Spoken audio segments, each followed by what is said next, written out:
waaw Omar ba tey témoignage yi day continuer kii nag nekk suñu lépp nekk suñu maman nekk suñu lépp muy Boury Bathily mu nekk soxna ci Balla Gaye ñëpp xam nañ ko tey nag kii décédé am na loo xam te ni lu muy représenté ci moom ndax tey suñu nee papa yi Omar rek papaam la Boury maa ngi lay nuyu. maa ngi leen di fay waa KHASS TV. waaw tey ki nga xam te ne moom mooy Père Balla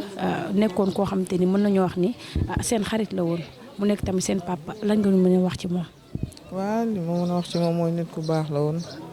macha allah nekk papa yi Omar nekk suñu papa ñun ñëpp baax jàppale Omar ci fànn yëpp macha allah tey bu Omar egsee fii lu bari daf ci joué waaw ñu ngi ko koy sant di ko gërëmee di ko ñaanal yàlla na ko yàlla yërëm